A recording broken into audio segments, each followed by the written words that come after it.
What's going on, everyone? So, the Los Angeles Lakers have just waived Jordan Goodwin.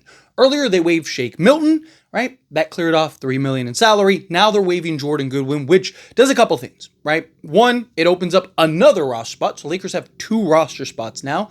And then secondly, it now clears off enough salary for the Lakers to bring in Marcus Smart. Couple things, though. One, they would be able to do that, and they'd be like $1 million over. They'd have like $1 million left over.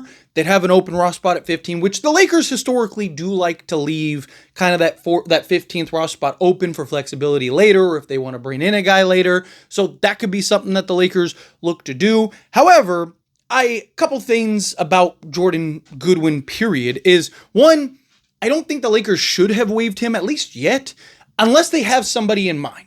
Right? Say an Al Horford or something wants to come to Lakers, or a DeAnthony Melton or something wants to come to Lakers, or a Josh Okogie. I've talked about if you were to sign and bring in a Joshua Okogie, then I would waive Jordan Goodwin just because they're similar players as far as attribute stuff, but Joshua Okogie's better defensively. He's longer. He's got that 7-foot wingspan, so he can defend multiple positions, and he's just a little more proven. So I'd rather go that route.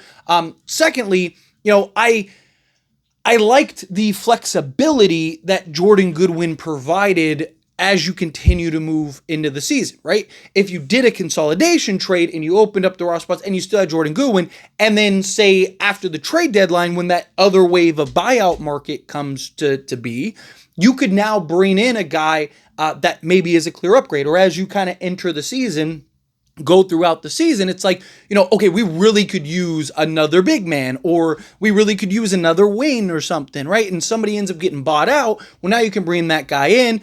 So I don't know. I mean, obviously it depends on what the Lakers' plans are here, and if the Lakers actually have somebody else that they want to bring in. I don't think that this affects the trade, right? Because that's the thing. Like, Lakers are in active talks for consolidation trades and trying to make moves, right? Lakers were doing that, and I think we'll do that regardless. I think the Lakers are trying to upgrade, trying to get pieces, trying to maneuver and do things. I think that they're close, like as far as like contention-wise goes. I think that they're close as far as you go get a clear upgraded wing, right? And Andrew Wiggins, just using him as an example, and then another player or piece, then I think now that you're there, right?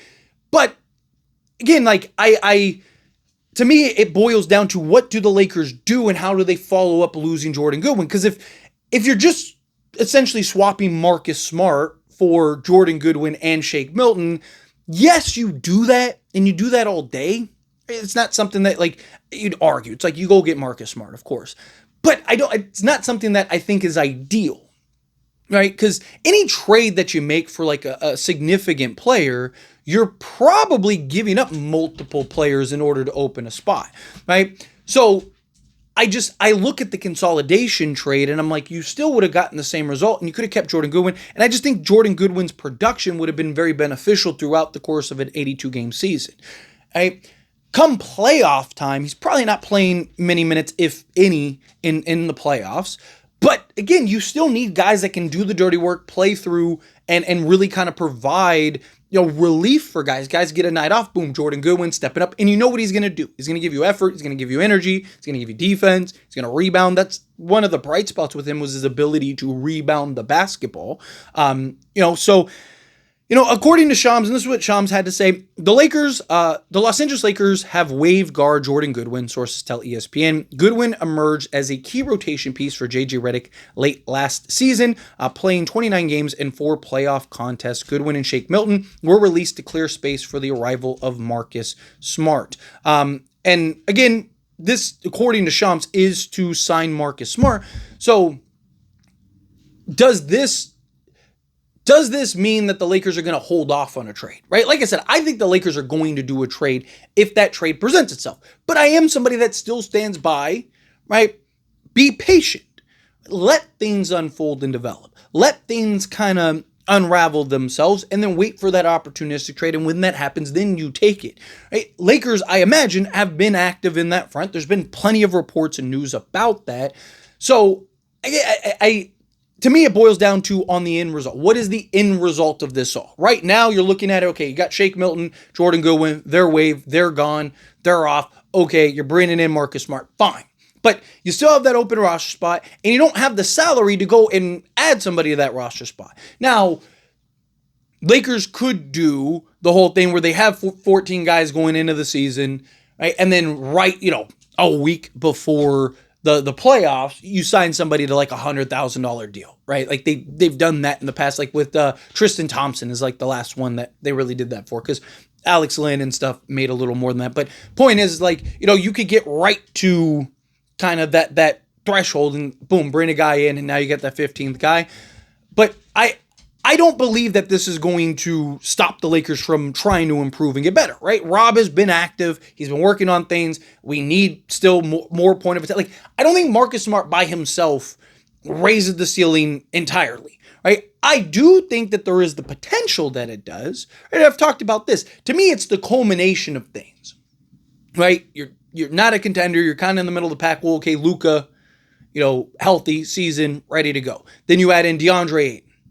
Right? Then you add in Jake LaRavia, Marcus Smart, right? Another year of chemistry, better coaching because he's going to be in year 2, right? And you start stacking these things. Now, all of a sudden, you might move into contention. But we won't know that until we actually get there. We won't know that until we actually see this team play, this team unfold, the health, all of that. There's so many factors that go into success during the regular season and on a finals run, right? We might get 25 games into it, and the Lakers are 20-5, and we're like, wow, this is the best team in basketball, right? That's a real possibility. I think they're going to be the best offense in all of basketball. I think that they're going to be, I think Luka and Ayton are going to be the best two-man duo offensively in all of basketball, right? Like, so I do think that there are these clear elements that you're going to look at and go, okay, like, they're going to be a very good basketball team. I think they're going to be best offense. I think they're going to win 52 to 55 games.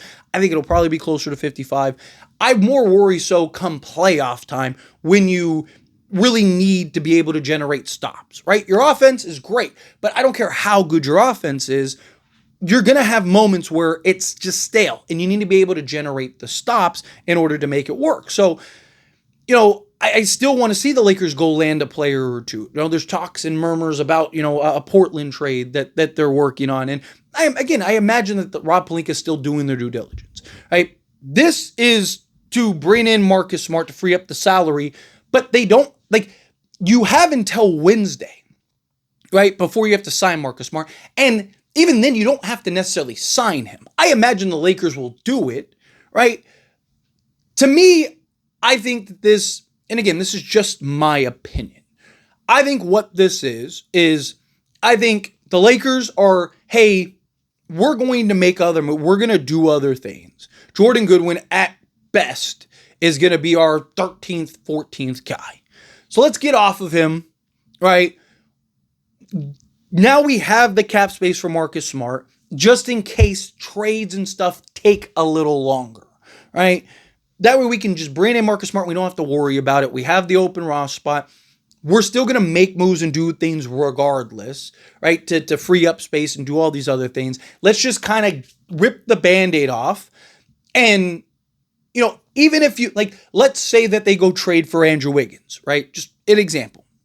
You're doing Gabe Vincent, Rui Hachimura, and Dalton Connect, let's say, right? Okay, now you have 2 open roster spots plus the Jordan Goodwin, so you have 3. But you can leave that roster spot open for that buyout market. You cleared salary to be able to sign a guy or multiple guys, and now you can fill those 2 roster spots with the cap space you have while still doing that. So again, I don't think that this changes the Lakers going and making a move in a trade. I just think it now puts them in a position to not have to be forced to do it, right? Another kind of key point, I might actually break this down in a video because I'm putting this at the end of the video, but this could be a leverage play for the Lakers too, right? Because teams look at this and go, okay, well, you already agreed to signing Marcus Smart, right? So you need our guy, you need to clear some salary, you need to do X, Y, and Z, where if you just get off of Jordan Goodwin, boom, easy peasy. Now you don't have to worry about any of that stuff. Now you don't, even if they're not in conversations yet, that becomes a talking point at some point. Now that talking point isn't even a point. Now they can't even bring that up, right? Well, what are you going to do? You really going to get off of Jordan Goodwin? Well, we already did. Right, so now you can't hold our feet to the fire because it's already done, hands clean, washed, move on to the next one, right? So I get it, right? It's better to just get it clear. Now you don't have the noise and what are the Lakers going to do and all that stuff. Right now there's not the pressure. You can kind of stay the course, continue to work on the consolidation trades, continue to make the moves that you need to make. You're probably moving off of Jordan Goodwin at some point this season regardless. So it's like, you just rip the Band-Aid off now and then, you know, kind of clear what you need to clear. Now there's none of that hanging over because you already hear the conversation. Like, okay, what are the Lakers going to do? Are they going to do this? Are they going to do that? Like, it's like, okay, well now, yeah, you guys are still going to speculate, but now you know for sure we can bring in Marcus Smart. Now there's not the like, oh, are we doing good? Like, just get it out, just get it over with, so to speak, right? You're probably going to do it inevitably. I'm fine with it. I would have liked to keep Jordan Goodwin just for the flexibility and his on-court production, but I don't think it's something where it's like, oh my God, what are the Lakers doing? Like, I don't think it's anything like that. But anyway, as always, this is a discussion, so let me know your thoughts and opinions down in the comments. That being said, if you haven't liked this video, hit that like button. Helps me not, so we enjoy these types of videos, and I truly appreciate it. Not subscribe channel, hit that subscribe button, turn on the bell notifications. Appreciate y'all. See you in the next one. Thank you.